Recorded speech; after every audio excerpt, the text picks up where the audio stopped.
Shalom Bapak Ibu Saudara-saudari, salam sehat. Kiranya Allah Trinitas menyertai dan melindungi kita semua. Firman Tuhan pada hari ini diambil dari Mazmur pasal 23 ayat 4. Sekalipun aku berjalan dalam lembah kekelaman, aku tidak takut bahaya, sebab Engkau besertaku. Gadamu dan tongkatmu, itulah yang menghibur aku. Berbahagialah setiap orang yang mendengarkan firman Tuhan dan memeliharanya. Bapak Ibu saudara-saudari yang dikasihi oleh Tuhan Yesus Kristus, kita sudah sering membaca Mazmur 23. Bahkan mungkin ada di antara kita yang sudah menghafalnya Bapak Ibu. Namun seringkali kita kurang memperhatikan perubahan yang ada dalam Mazmur ini. Jika kita memperhatikan keseluruhan bentuk Mazmur ke-23 ini, kita akan sepakat bahwa Mazmur ini bersifat instruktif, bersifat pengajaran yang pasti berguna bagi kita. Mari kita perhatikan Bapak Ibu. Dalam Mazmur 23 ayat 1-3, Daud menyebut Tuhan sebagai Ia, menyebut Tuhan sebagai pihak ketiga. Perhatikan kata-kata ini Bapak Ibu. Tuhan adalah gembalaku. Ia membaringkan aku. Ia membimbing aku. Ia menyegarkan jiwaku. Ia menuntun aku. Semua dimulai dengan Ia sebagai pihak ketiga. Namun ada yang menarik Bapak Ibu pada ayat 4 dan 5, yaitu terjadi perubahan. Dalam ayat 4 dan 5, Daud menyebut Tuhan sebagai Engkau. Menyebut Tuhan sebagai pihak kedua. Seperti kita sedang berbicara dengan seseorang, Bapak Ibu. Aku tidak takut bahaya sebab Engkau besertaku. Gadamu dan tongkatmu, itulah yang menghibur aku.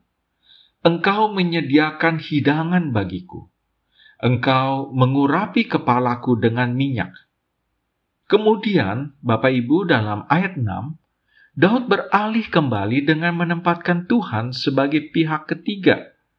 Perhatikan Bapak Ibu, aku akan diam di rumah Tuhan. Pelajaran yang dapat kita petik dari perubahan bentuk ini adalah hal yang baik bagi kita Bapak Ibu untuk tidak berbicara terlalu lama tentang Tuhan tanpa berbicara dengan Tuhan. Setiap orang Kristen setidaknya adalah seorang teolog amatir Bapak Ibu, yaitu seseorang yang mencoba memahami karakter dan jalan Allah dan kemudian mengungkapkannya ke dalam kata-kata. Artinya Bapak Ibu adalah seorang teolog. Jika kita bukan teolog, maka kita tidak akan pernah mengatakan apapun kepada satu sama lain atau kepada Tuhan tentang Tuhan. Dan akan sangat sedikit membantu iman satu sama lain.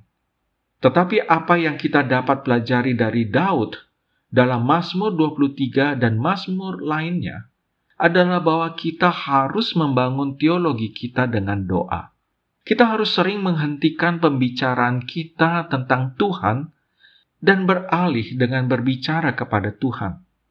Misalnya Bapak Ibu saudara-saudari, tidak jauh di belakang kalimat teologis Tuhan itu murah hati, haruslah datang kalimat doa, terima kasih Tuhan atas kemurahan hatimu.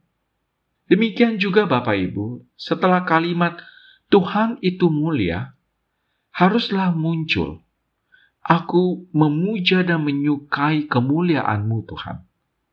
Begitulah seharusnya Bapak Ibu saudara-saudari, jika kita merasakan realitas Tuhan di dalam hati kita, serta memikirkannya di kepala kita, dan menceritakannya dengan bibir kita. Dengan demikian, doa kita akan membentuk kehidupan kita. Amin.